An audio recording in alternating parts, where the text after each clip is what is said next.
As a business owner, entrepreneur, you're going to have to spend a lifetime of your business just networking in order for you to build clientele and continue to reach higher and more success.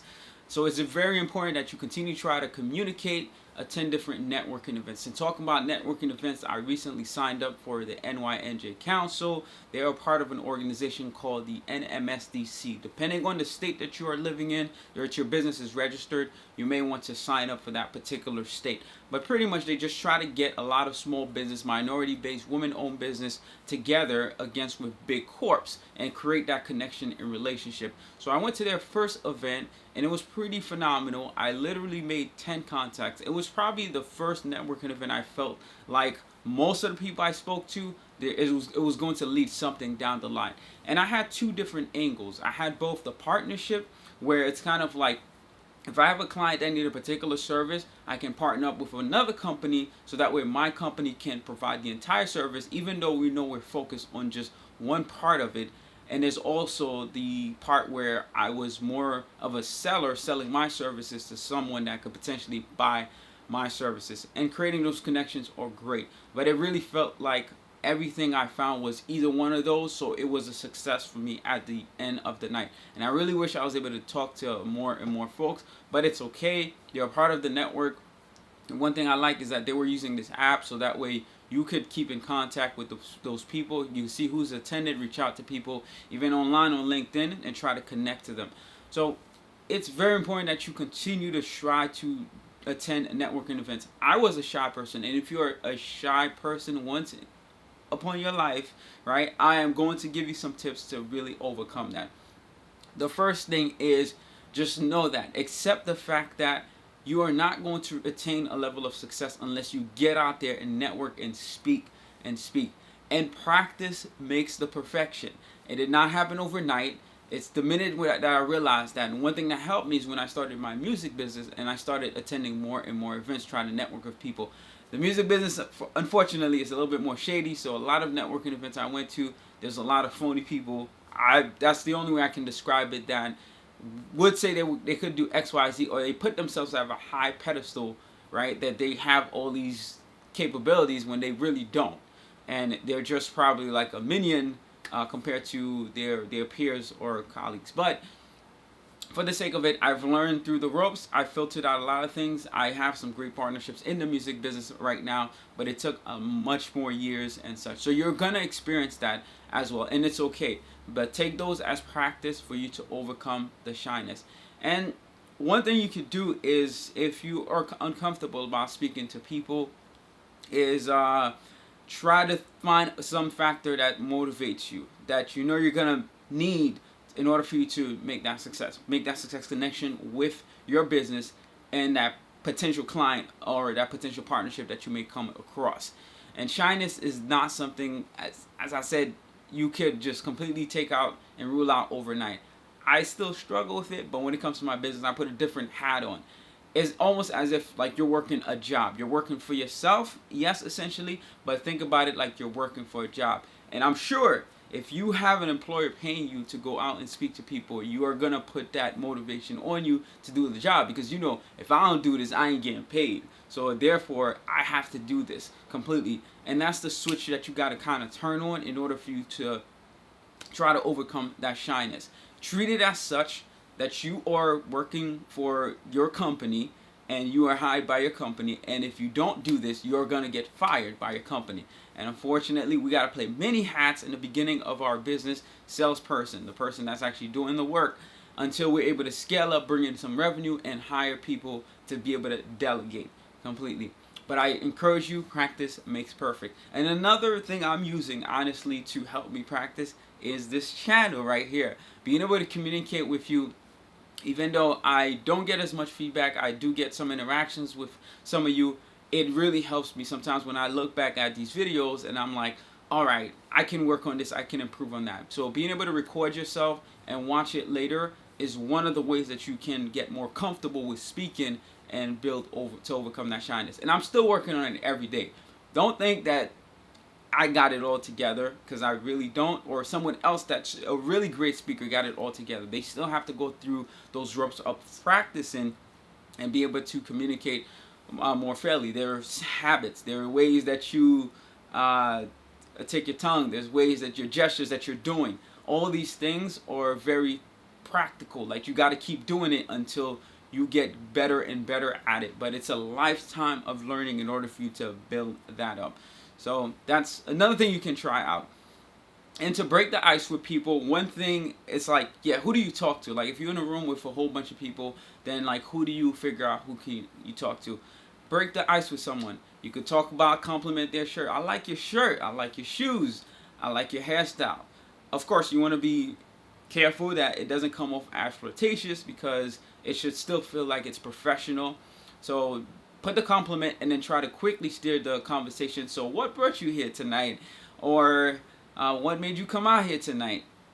You know, try to tailor around a way for you to start that conversation and really tailor the business. And most people, they didn't come to this event just to have fun and party. They're going to tell you that they came here in order for them to spread about their business. They might tell you about their business, what they're into, and you can try to direct, depending on what they answer, right?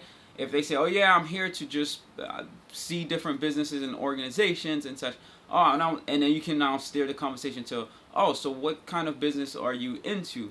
And figure out what they like to do. I really try to be the listener first instead of me the person talking. And this came naturally. It's not, everything I'm telling you right now is just naturally. So these tactics may not be what works for you. You might come up with a whole new strategy, which I hope you'll be able to share with me one day. Right? But listening to what they do and all this stuff, give them the first opening slate, right? They go first. And now once you hear, then you try to make the connection of how your business can intertwine with theirs, because that's what's going to create the impact, right? Is that they see a benefit and value that you can bring to them, or you see an opportunity where you can bring more business to them and you guys can work together from that forth. And that's it. That's pretty much it. There's not one equation that solves it all. You have to practice that over time depending on the business that you are into. So, for example, I'm in the tech industry. I do user experience design. And one of the business that I came across was this furniture business. Like, how can a company that sells furniture, I help, or how can I partner with them in that sense, right? So one of the things that we do is research with a lot of users, talk to customers, and figure out exactly what are the problems that they're facing, dealing with, and such. But this company did not work directly with consumers. Their consumers were more like other businesses. But they were selling these furnitures for a lot of these commercial buildings and such. So trying to make that connection, I think, would really help be great. But speaking to this one young kid, he was like an intern at the company, I was able to figure out a way to make that connection. So I started telling him, so what we do is, for example, if you have a furniture and your customers are going through a pipeline, we try to figure out what that pipeline is. And throughout that pipeline, we try to understand what are the problems and pain points they deal with. Even though they're not end consumers, they are still a consumer, but for a business. So are they struggling with any part of the process with your ordering, your intake form?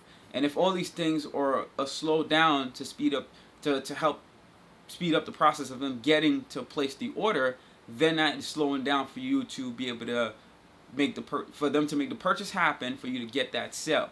So therefore, if I can find a way to automate some of that for you, right, from like a technical perspective, and also be able to have an interface for them to not have to reach out to you all the time, maybe that will free up more of your time so that you can focus on trying to market to other clients.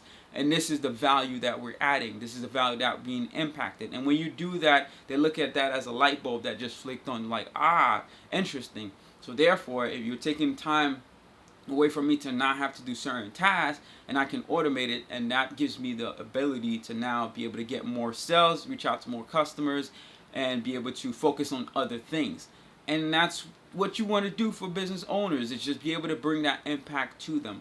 And technology is great, y'all. Like, this is what I do. I try to figure out how can I leverage technology, digital interface, or sometimes automated where people don't even see it, in order for them to expedite a process, get things through, and provide that great customer experience. Their customers, the users are happy, and at the end of the day, I did my service to the best of my capabilities. And that's what you got to try to tailor and do. depending on your business. I have one person I spoke to. She owns a trucking business, and what she does is delivers cars to other organizations. Like, how can her business improve and impact? Maybe she can have more drivers. Maybe she can handle a lot of part of other dealerships, because a lot of the car dealerships, they get their cars right from the main company, like Toyota, for example, and she's like a middleman that delivers from the main Toyota down to like the smaller mom and pop shops. Like Toyota, the company itself, does not deliver to these people. They rather hire another company, one, because they can offset the liability to that other company in case anything happens. That company takes the hit. Toyota does not need to get messed up with that, because they want to solely focus on manufacturing the car, getting the car ready, and they're advertising, of course, to the global market about their cars. But the smaller resellers, the smaller dealerships, right, to work directly with them, they don't do that in terms of delivery. So hiring another third-party company is beneficial. So for her, it's good that she can sell. Oh yeah, we'll take this off your hand and handle this for you and take on the liability. Therefore, it is beneficial that you hire our businesses. So you got to figure out what part of a story that your business can tell in order for you to make people's lives better, to make businesses better, to serve others. This is how we build wealth. We use it to serve others completely. And leveraging technology is not bad. People are bashing AI for some reason right now, right? But I think it's going to give us the ability to work faster. And we've seen the more tech that we're able to have, the more of that assistant that we're able to use, right? It's not that it's going to wipe out jobs. Yes, it is, but it's going to create new jobs as well, because it gives people the ability to work differently and faster. And one example I can give you is, for me, when I'm producing music, I don't have all these musicians that I can hire in this big studio. It's all inside of a laptop. If I didn't have that and be able to emulate the big theatrical sounds and everything, it would not allow me to work as quickly. Now I'd have to get the big studio, spend a lot of money getting all these musicians and all these things. Technology have allowed us to work faster, and therefore we can get more music done and output a lot much more, make us much more efficient, so that you can get a lot much more music in a shorter span of time. Yes, I know that we're going to be outputting a lot much more, therefore you got to consume a lot much more as well. And you have to learn to filter out what you take in and what you don't. But this is the beautiful thing about technology and us advancing. So I encourage you to continue to try these tactics. So I gave you 3 good pointers, right? Try to find an icebreaker when you meet somebody, right? Introduce, give them a compliment and all that stuff, but quickly tailor the music towards the business. And then start with a question in terms of what brought you out here tonight. Is another thing you can do. Listen, right? Listen is the third thing. And last is, after you listen, make some interpretation and try to tie in how can you impact their business with your business, whether that's through a partnership or a service that you are selling them. And if you're in need of someone's service, it's always great as well, because you just never know where, in order for you to scale up, you're going to have to hire other companies and other bodies in that sense. So I really hope you found this insightful. Get over your shyness, because I still struggle with it a little bit. But I'm doing my best to practice and overcome it. It's going to be a lifetime of learning. Do not think this is going to come overnight. So peace and love. Trust in Jesus. Have an amazing one. Of course, if you have any questions for me, drop it in the comments below. Like, share, subscribe. Of course, it really helps for others to be encouraged by this. If you think this is going to impact someone else, give this a thumbs up so that it can reach to someone else, or you can share it with anyone you'd like to. And if you have any questions, drop it in the comments or email me, hustle@luxtreaux.com. I will put all this in the description below. Hustle, hustle, hustle, hustle, step.